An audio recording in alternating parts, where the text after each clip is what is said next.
Bonjour à tous, très heureuse de vous retrouver pour ce numéro spécial d'Ailleurs dans le monde. Le 24 février 2022, la Russie a lancé une vaste offensive militaire à l'encontre de l'Ukraine en y envoyant son armée et bombardant plusieurs villes du pays, y compris sa capitale Kiev. Cette attaque survient 3 jours après la reconnaissance de l'indépendance des territoires séparatistes pro-russes du Donbass par le président Vladimir Poutine. L'invasion russe est unanimement condamnée par les États membres et les institutions de l'Union européenne qui ont depuis pris de très lourdes sanctions contre Moscou. 8 ans après l'annexion de la Crimée par la Russie, Vladimir Poutine a franchi une nouvelle étape. Pour l'heure, les combats se poursuivent et s'intensifient malgré le sursaut et l'unité de l'Union européenne.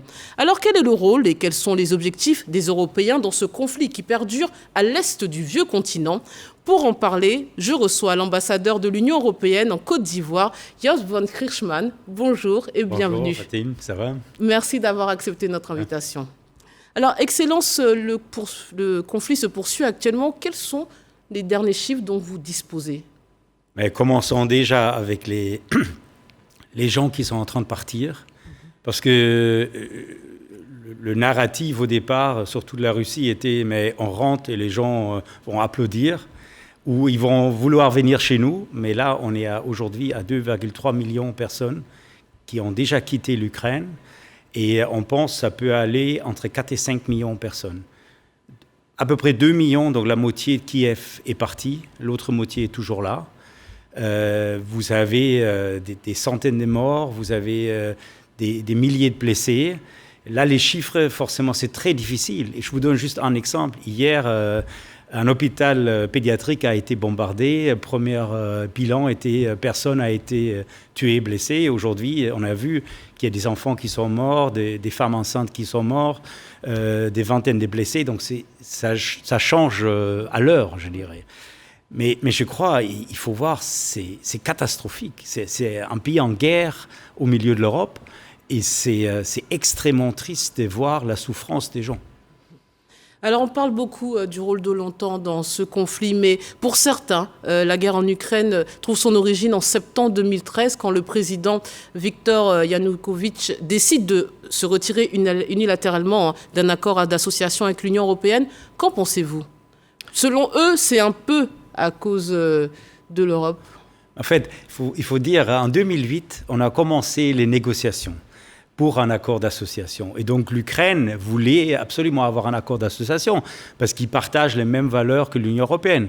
Et entre 2008 et 2013, on a négocié et puis on est arrivé pratiquement à la fin. Pratiquement, je dirais, à quelques jours près.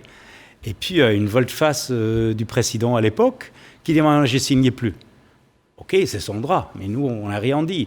Mais par contre, la population n'a pas accepté. Et vous avez les manifestations, Maïdan. Les manifestations sur place Maïdan, après, ça a explosé. Oui, parce que la population voulait être orientée vers l'Europe.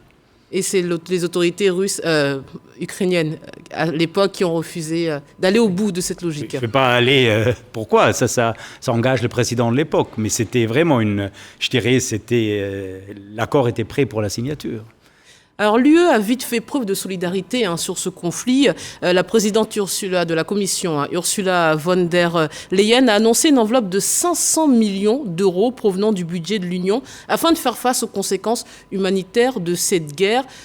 Quelles seront les actions menées très concrètement grâce à cette somme ? Alors je crois qu'il faut immédiatement, et ça on est en train de mettre en place, établir des corridors humanitaires. Il faut amener du matériel de base. Il n'y a plus d'eau, il n'y a plus d'électricité. Les gens n'ont pas de vêtements, les gens n'ont pas de nourriture. Vous avez des familles qui sont coincées. Alors je crois que c'est la première chose à faire. Et ça, on doit faire dans toutes les zones, notamment à Kiev, mais aussi dans les zones près de Donbass, où les familles et les gens sont coincés. Et je pense que ces 500 millions semblent beaucoup, mais en réalité, pour un grand pays comme l'Ukraine, c'est rien, c'est très peu. L'afflux sans précédent d'exilés ukrainiens dans l'UE a suscité une réponse, encore une fois, de solidarité unanime et rapide des 27 États qui, Excellence, excusez-nous, tranchent avec leur division sur l'accueil des réfugiés syriens 2015. On se souvient des Afghans, des Libyens. Comment l'expliquez-vous ? Que là, pour les Ukrainiens, on ouvre les vannes, on accepte les exilés, pour d'autres, on tergiverse. Alors, il faut déjà dire, c'est extraordinaire de voir cette solidarité. On peut toujours regarder dans le passé, mais il faut déjà avoir une telle solidarité parmi tous les pays européens, c'est quelque chose d'exemplaire. Et c'est peut-être aussi le moment où on dit, mais il y a un changement quelque part, parce qu'on voit à quel point les gens souffrent. Maintenant, je crois qu'il faut reconnaître aussi l'Ukraine a une frontière avec 5 pays de l'Union européenne directe. Et donc, c'est comme si vous voyez votre voisin qui est en train de souffrir, ou si vous voyez quelqu'un qui est beaucoup plus loin. Ça fait une différence, parce qu'il y a plein de liens historiques, des familles qui ont une partie de la famille en Pologne, en Hongrie, en Finlande, etc. Donc, vous voyez ça, et je crois que ça change énormément. Et donc, on a envie d'aider. Et aussi, l'Ukraine est un pays qui adhère entièrement aux valeurs européennes. Donc c'est quoi, la proximité, des points communs, des valeurs communes qui expliquent... Ouais, c'est un mélange entre la proximité, les liens qui existent aussi avec la Russie, il faut le reconnaître, mais qui existent avec l'Europe, et les valeurs qui sont là, défendues par l'Ukraine. Et c'est des valeurs européennes, les valeurs qu'on partage. Alors certains parlent aussi du traitement que subissent certains Africains depuis le déclenchement de cette guerre, qui ne sont pas traités de la même manière que les Ukrainiens. Vous pouvez infirmer ces informations? Et si c'est vrai, comment est-ce possible? Là aussi, c'est la proximité qui... Tout à fait, oui. Alors il faut s'imaginer, il faut visualiser. Vous êtes à la frontière, vous avez le premier jour 1 million de personnes qui arrivent. Okay? Il y avait plein d'erreurs humaines qui se sont passées. Et la première était de dire, les gens avec un passeport ukrainien, ils passent. Et en fait, ce que vous me dites, ce qui peut ressembler à une discrimination des Africains, il y avait la même chose, il faut le reconnaître, avec d'autres pays, avec le pays du Moyen-Orient, avec les pays asiatiques, etc., etc. Oui. Ça a duré exactement 48 heures. Après, tout le monde avait compris que c'est les résidents qu'il faut accepter.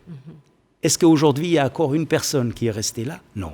Ils sont tous pouvoir rentrer. Et d'ailleurs, il faut féliciter aussi la Côte d'Ivoire, parce que tous les étudiants, tout le monde qui a pu venir, il était pris en charge après par la Côte d'Ivoire pour les rediriger. Soit ils sont restés en Europe, soit ils ont pu rentrer en Côte d'Ivoire.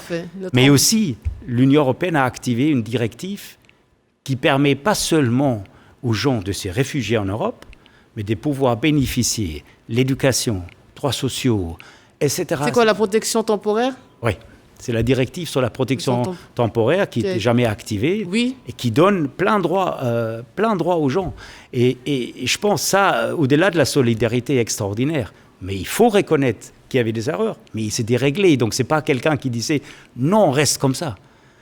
C'était des erreurs c'est pour ça que au début du conflit. Aujourd'hui, il n'y en a plus. Et il va peut-être en encore avoir s'il y a de nouveau une vague de 2000 réfugiés. Oui. Mais c'est quelque chose qu'on va régler tout de suite. Alors, sous la conduite du chef de la diplomatie européenne, Josep Borrell, les ministres des Affaires étrangères des 27 pays ont adopté une aide encore de 450 millions d'euros pour financer l'envoi d'armes létales aux forces ukrainiennes. Et c'est une première pour l'Union européenne. Pourquoi ce changement de stratégie ? Parce que je pense qu'on a vu ce qui s'est passé avec la Crimée. On a contesté, on a dit c'est pas bon, mais on est resté là. Et on pensait quelque part ça va s'arrêter. Mais ça ne s'est pas arrêté. Et malgré les multiples promesses du président Poutine de dire oui, j'ai mes chars qui sont là, mais jamais je vais faire une invention, il a quand même fait. Et donc, je pense que c'est tout à fait bien de dire là, il faut réagir. Il ne faut pas laisser là, parce que sinon, il n'y a plus de fin. Est-ce que ça va modifier la politique de défense de l'UE ? Il y aura un avant-après Ukraine ? Parce que c'est la première fois qu'on voit, encore une fois, sur votre institution, il n'y a pas de bombardement de la part encore de l'Union européenne, mais prendre autant les devants dans ce conflit. Il y a un paradoxe dans ça, et c'est que, en réalité, aujourd'hui, vous voyez qu'on est dans une phase de rémilitarisation, une phase où... Dans certains pays, l'Allemagne en est totalement surpris. Oui, mon pays d'origine, pour la première fois, a débloqué 100 milliards d'euros dans 24 heures pour l'armée allemande. Et on voit aussi des armes en Ukraine. Et vous avez le stationnement des troupes dans les pays riverains, comme par exemple la Pologne, l'Hongrie, etc. Donc vous voyez tout ça. Donc en fait, c'est ça le paradoxe, que là où il y avait rien, maintenant il va en avoir parce que les gens ont peur. Vous voyez par exemple la Finlande, c'est un très bon exemple, qui a toujours voulu être neutre, qui ont dit nous on est membre de l'Union européenne mais il ne nous faut pas l'OTAN. Mais vous voyez, tout le monde est en train de changer parce que cette invasion crée la peur. Et la peur va toujours créer une réaction. Donc tout ce que Poutine craignait face à votre... En tout cas, si ce n'est pas votre calme, votre non-action, il va le subir maintenant avec l'invasion d'Ukraine? Au moins, il va y avoir beaucoup plus de militarisation, surtout de zones proches de l'Ukraine et de la Russie qu'avant. On pensait vraiment que l'Ukraine serait tombée beaucoup plus vite. Oui, je pense aussi, forcément c'est difficile à dire quels étaient les calculs de la Russie, mais je pense cette vague de gens et cette unification à l'intérieur de l'Ukraine aussi, des gens qui disent non, on ne veut pas ça, on veut rester dans la géosphère européenne, fait que les gens se battent avec conviction. Et je pense ça crée beaucoup de résistance. Alors vous parlez des sanctions économiques, et depuis le 24 février, il y a une série de décisions, en tout cas un vaste train de sanctions inédites dans l'histoire, encore une fois, de l'Union européenne, qui ciblent le système financier, les industries de haute technologie et l'élite russe. Ces mesures visent à quoi? Asphyxier l'économie Ah non, pas du tout. Il faut toujours bien voir, on n'est pas en guerre avec la Russie, on n'a rien contre... Mais ces sanctions visent la Russie et les Russes. Les sanctions visent le financement de la guerre, tout d'abord. Et donc, ils sont bien ciblés parce que vous voyez, par exemple, les blocages au niveau de SWIFT et autres, c'est à partir d'une certaine somme. Vous voyez, quand on vise l'élite russe et les oligarques, qui peuvent potentiellement financer la guerre. Donc on essaie de financer, de couper les finances qui permettent d'aller en avance avec la guerre. Et maintenant, on peut dire, est-ce que ça marche, est-ce que ça ne marche pas? Regardons le fait. Vous avez le rouble qui, aujourd'hui, j'ai regardé ce matin, a perdu 45% de sa valeur. Vous avez un taux d'intérêt de 23%. Ah ben, c'est énorme. Mais c'est paradoxal quand même, Excellence. Ces sanctions visent la Russie, mais touchent aussi les pays européens de plein fouet. Parler du pétrole, du gaz, du blé. Il y a une interdépendance, qu'on le veuille ou non, entre la Russie et les autres pays européens qui sont eux-mêmes frappés de plein fouet par ces sanctions. Qu'est-ce qu'on doit se dire? C'est un retour de bâton ou c'est un sacrifice que les Européens sont prêts à consentir pour la cause ukrainienne? Je crois qu'il n'y a pas de sanctions financières sans retour. Ça, il faut très clairement voir. La Russie, c'est un marché. La Russie exportait aussi en Europe. Prenons le blé, par exemple, et d'autres produits, les gaz, numéro 1. Donc, je crois, oui, l'Europe est également touchée. Est-ce que ça a fait que certains États membres disaient non, mais alors nous, on ne veut pas de sanctions? Non. Et si je donne comme exemple l'Allemagne, c'est une solidarité et une loyauté extraordinaire parce que vous savez, l'Allemagne a arrêté les projets Nord Stream 2, c'est un gazoduc le plus important peut-être, sachant qu'il y a une dépendance de 55% de gaz de la Russie. Donc ça veut dire, oui, ça va être dur, mais on dit c'est comme ça et on est solidaire. Mais là, ce sont les autorités qui parlent. Mais quand ça va arriver au niveau des populations qui vont voir déjà, je pense, le prix grimper à la pompe pour l'essence, qui vont voir leur facture de gaz. Bon, quand ils vont subir ça, les populations, est-ce que vous allez pouvoir poursuivre cet effort de guerre, ce sacrifice? Mais il faut voir aussi en été, on rentre dans l'été graduellement. Donc, je crois la population européenne était appelée à être beaucoup plus économique au niveau de consommation de l'énergie. Et ça, en plus, c'est une bonne chose. Donc, je pense, à la longue, ça va mener vers une situation où l'Europe va se réorienter par rapport à l'énergie renouvelable. Oui, déjà ça, mais aussi de qui s'achète les hydrocarbures. Oui, donc il y aura une modification, une réflexion en tout cas. Non, je crois qu'il y a plus qu'une réflexion. Qui va se poursuivre. Il y a par exemple aussi le Norvège, qui est un grand producteur de gaz, et il y a un gazoduc qui est presque fini et qui va permettre à certains pays européens de se fournir du gaz de Norvège. Donc, je crois qu'il y a déjà des plans en cours, comment on pourrait faire face à cette situation, surtout que l'hiver prochain, ça commence en novembre, donc on a un peu de temps pour faire ça. Il y a d'autres sanctions, Excellence, à la fois médiatiques et sportives, qui vont totalement à l'encontre des valeurs de l'Occident, en tout cas portées par l'Union européenne. On parle de liberté d'expression, mais vous avez décidé d'empêcher RT, Russian Today, la fameuse chaîne russe, d'émettre à partir du continent européen. Ça va à l'encontre de la liberté d'expression, si chère aux yeux des Occidentaux. Et puis, on a aussi toutes ces sanctions sportives. Vous êtes là encore un continent qui a toujours voulu dépolitiser le sport. Donc, est-ce que la situation justifie ces contradictions ? Alors, commençons avec Russia Today, donc RT. Il y a un historique à ça.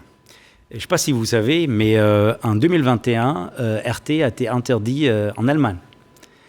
Et il n'y avait pas du tout de guerre à l'époque. Pourquoi ? Parce que ça ne correspondait pas à la déontologie des médias. Et je vous donne un simple exemple. RT en Russie disait pendant Covid, il faut absolument se faire vacciner. C'est très important parce que les gens meurent.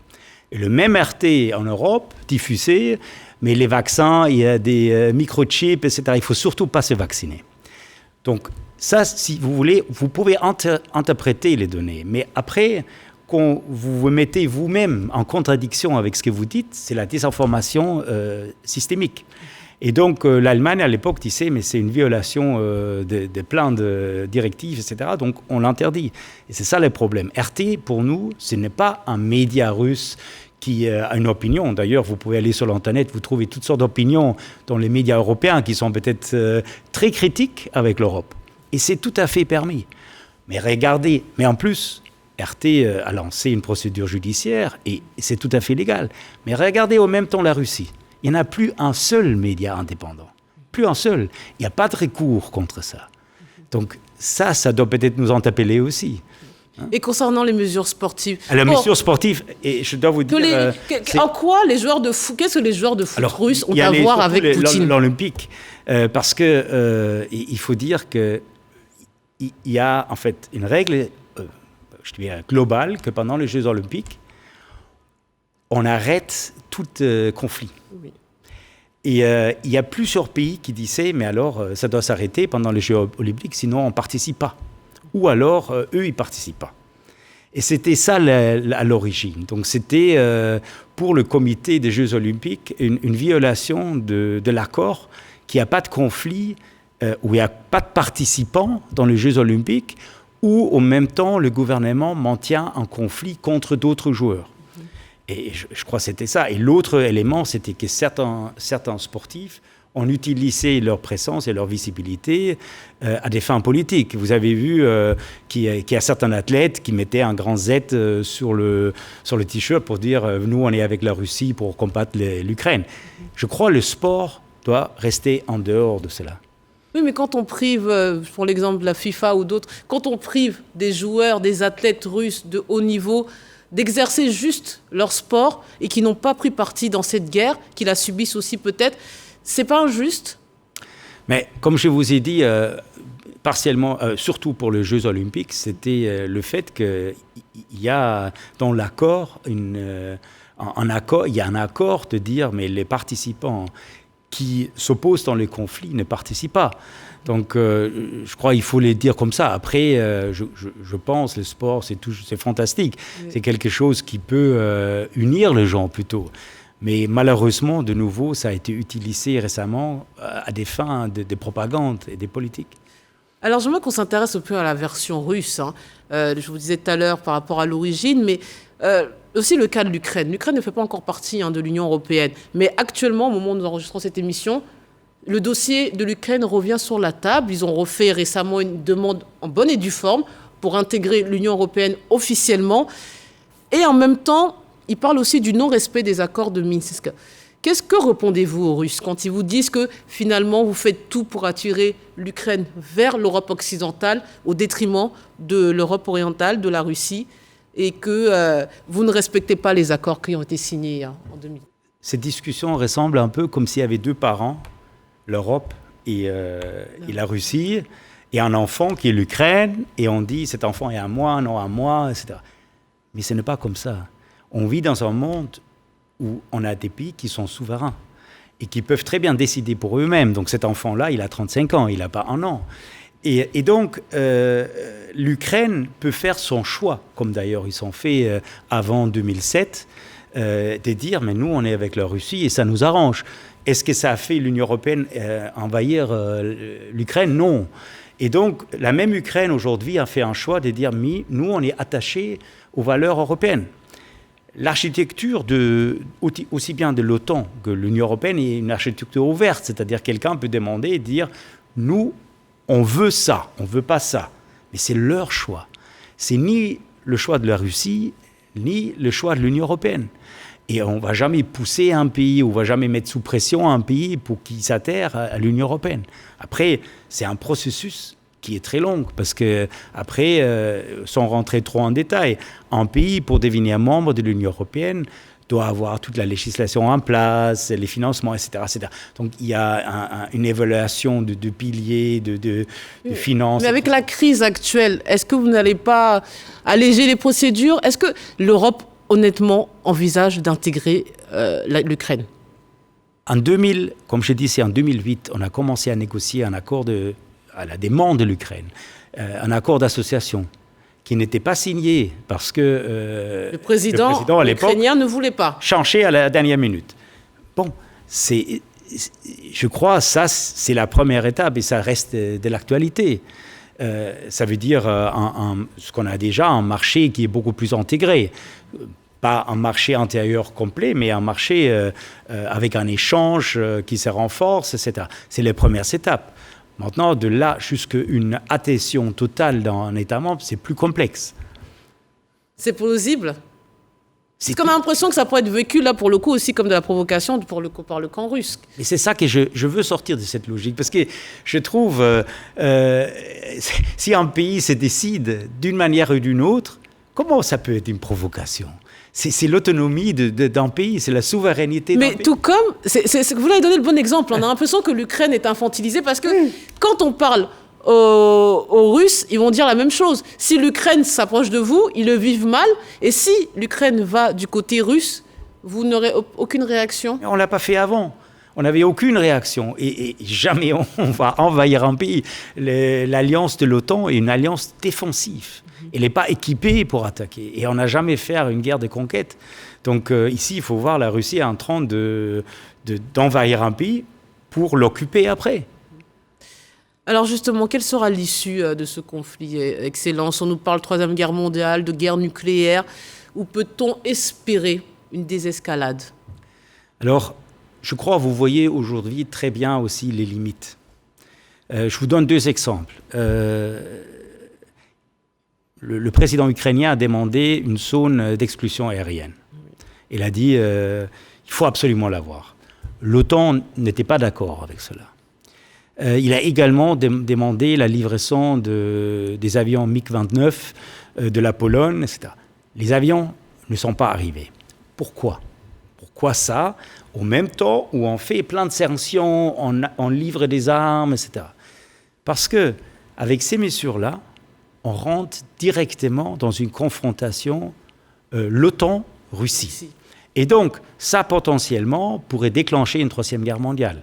Et donc, même si vous voulez, ce qu'il dit, le président ukrainien, de dire « mais vous êtes après responsable de plein de morts », mais alors, si on les fait, on est peut-être responsable des millions de morts. L'extinction d'une partie de la planète. Donc, il faut aussi voir. Donc ça, je crois, c'est la limite. Donc, personne ne veut aujourd'hui rentrer dans une troisième guerre mondiale. Et je pense la Russie non plus.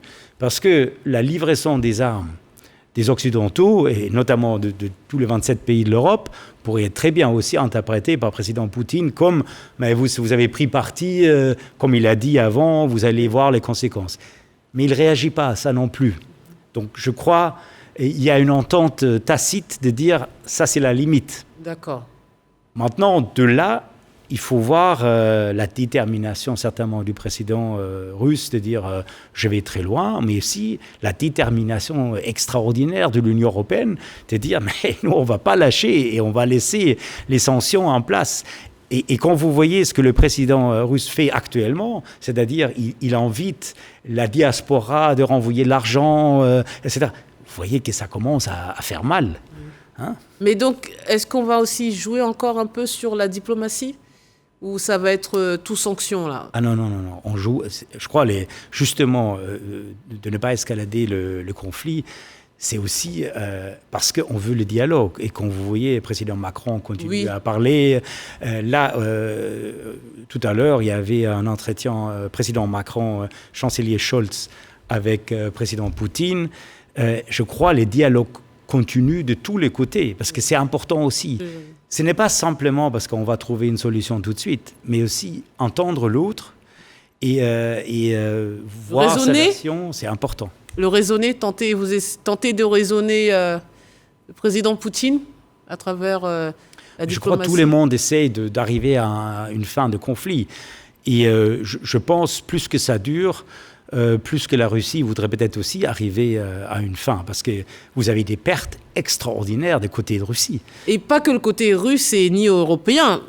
Ça va impacter le monde entier, cette guerre, sur le plan économique, sur le plan militaire. Quelles seront les conséquences à moyen et long terme, notamment pour le continent africain, de manière générale ? Alors, l'Europe sort d'une pandémie, en fait, le monde sort d'une pandémie, mais l'économie européenne sort d'une pandémie et se retrouve dans une guerre.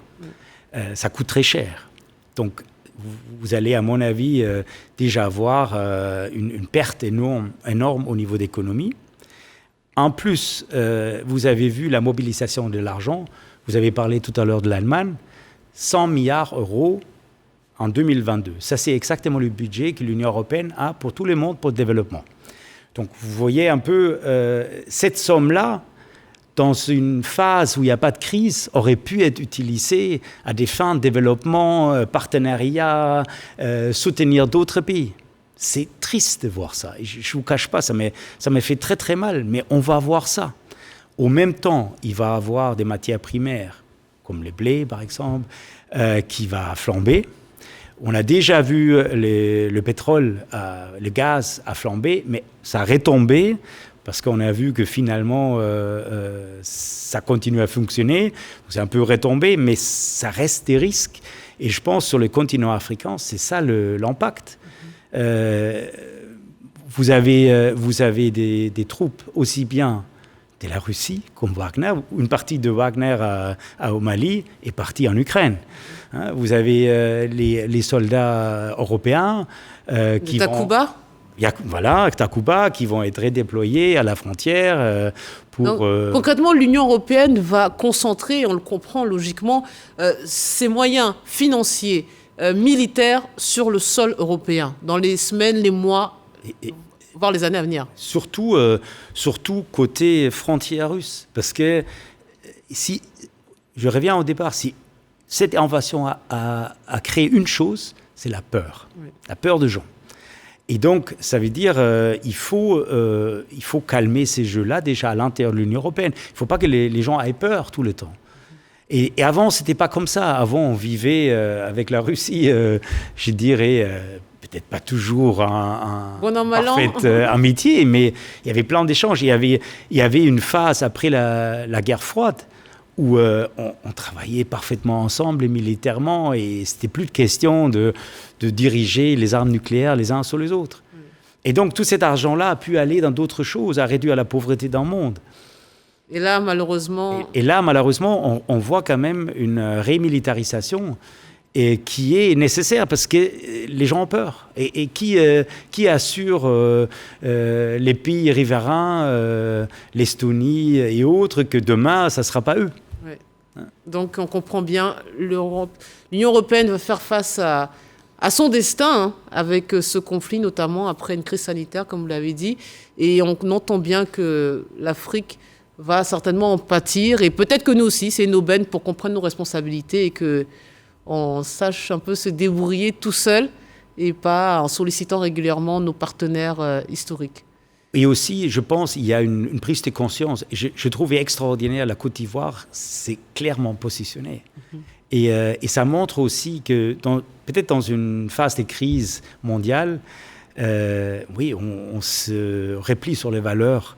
Et la Côte d'Ivoire a les mêmes valeurs que l'Union européenne. C'est les mêmes, et je pense que ça, c'est extraordinaire. Effectivement, tous les pays n'ont pas voté aux Nations Unies contre la Russie, puisque historiquement, beaucoup de pays africains sont dans l'état d'esprit du non-alignement en cas de conflit dans les pays occidentaux, et certains ont pris...